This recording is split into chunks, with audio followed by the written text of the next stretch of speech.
Right, so ladies and gentlemen, if fintech was a big bet on the future, then what are the bankers for the industry moving forward? It's the topic of the next session, hosted by Yvonne Badgella, partner at Local Globe and a founding member of ImpactX Capital Partners. She's going to be joined by the MD of Everyday Banking at JP Morgan, Sean Port, as well as Aloka Gadvani, managing partner at Fidelity International Strategic Ventures. So please welcome all three to the stage now. Thank you. Hello.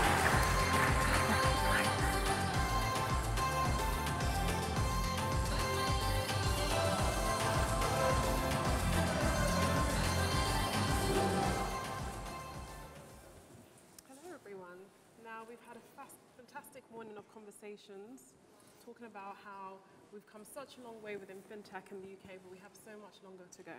Now, I want to start off by just asking, where are the big banks spending their money today?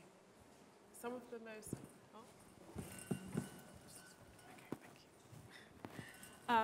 most of the innovative companies in the world see opportunity where many see threat.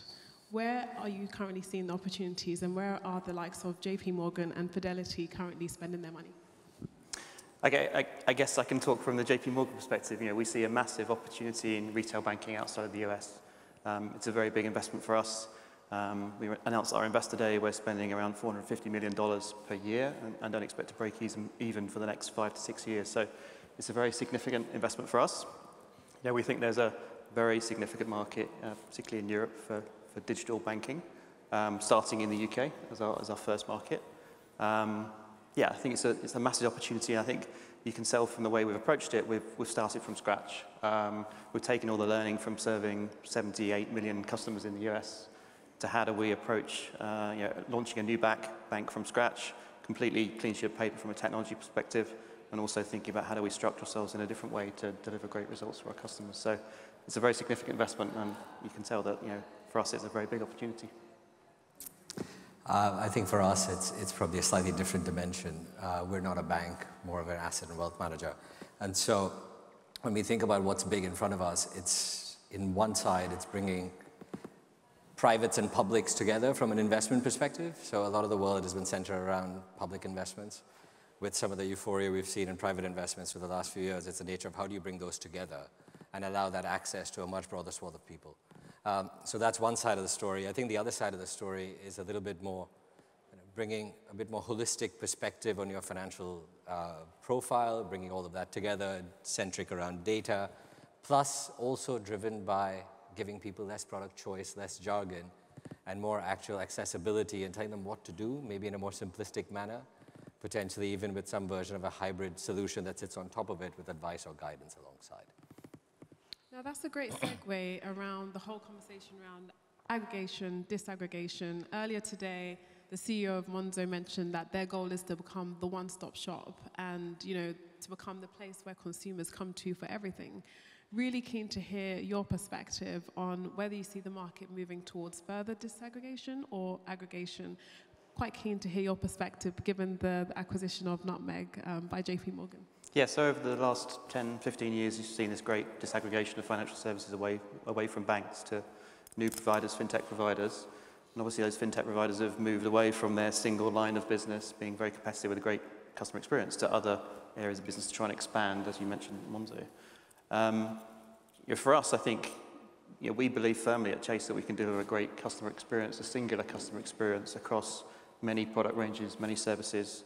We've been recently integrating Nutmeg, which I'm certainly very personally passionate about, and we've been able to give customers a great experience of seeing their Nutmeg investments within Chase banking app, and we expect to do that across a really wide product range. So I think delivering a consistent, singular, great experience for customers with competitive products, I think will win, rather than a fragmented, more of a marketplace model, which if you look in Europe, I'm less convinced that anyone's actually being able to pull that off to deliver a great experience from a customer perspective as well as from a business acquisition perspective. So I think we will see more aggregation. You're obviously starting to see banks in the UK move back into wealth in the retail space, some significant investments, and we're doing that across a wide range of products. Loki, what's your perspective on that? I think it's similar, but we go through these waves of disaggregation and reaggregation, right? So I think if you look back 10 years, we all saw that wonderful picture of the bank and the fintechs coming and picking apart different parts of it. I think when you start looking at where we are now, there's a reaggregation from a few different points. One is you're trying to assess whether some of those businesses were actual businesses or features, whether you can get real scale, whether you can get real product market fit. And so there is a notion of reaggregation. Now when you're going through an even tougher cycle for some of the earlier stage fintechs that were still proving their models, there's a nature of consolidation or acquisition or acqui-hires that are coming to make that happen. And so you can bring some of those things better together at a more attractive price point from an investment perspective for incumbents to be able to acquire those capabilities. So I think that notion of reaggregation is here in front of us.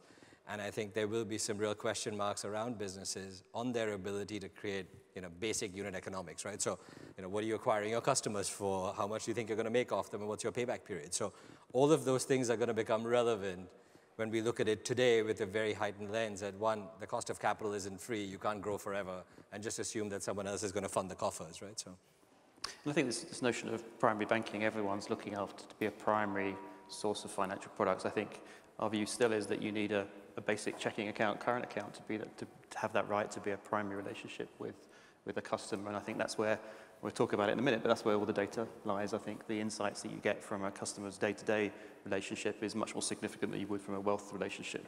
Wealth is obviously by its nature much more long-term. And Akoli, I guess you are in quite a unique position in that you focus on investments at Fidelity. Quite interested to hear your perspective on, in previous years there's been much tension around financial institutions and fintechs. Are you still seeing that tension? Are you seeing more collaboration? I think there was a lot made out of it about that, is it us versus them or us together, right? So I think the nature is, in reality, you're going to have a version of collaboration that makes sense, especially if you're going to try and achieve this version of a consolidated view of the individual. If I want to get a perspective of someone's pension, their insurance, their mortgage, their payments, their lending, everything else in one picture, well, you're going to have to bring bunches of it together. Some may be incumbents, some may be fintechs, but you're going to have to get that data-driven picture together. And whether it's driven by regulation heading into open finance or it's driven by need and demand from the clients, that's the holy grail. And so that collaboration is really, it just makes sense, and it's going to happen in the near future. Now let's talk about open finance and data, because I think there's a lot more to be done from that perspective. Who do you think is going to win when it comes to data? I would start actually with looking at incumbents' tech stack, and actually, can you get a consolidated view of a customer across all the products, all the services that they consume and interact with? That's very difficult. We started, as I said, with a clean sheet of paper. We focused on having a single data lake where everything goes in. We know everything about the customer from that one picture view. So I think for a lot of incumbents, it's actually having that great source of truth about the customer first before you even get about thinking about integrating with other partners and how you use open finance. Actually almost sort your own house out first before you can talk to other providers. But I think open finance is super exciting, getting that holistic view.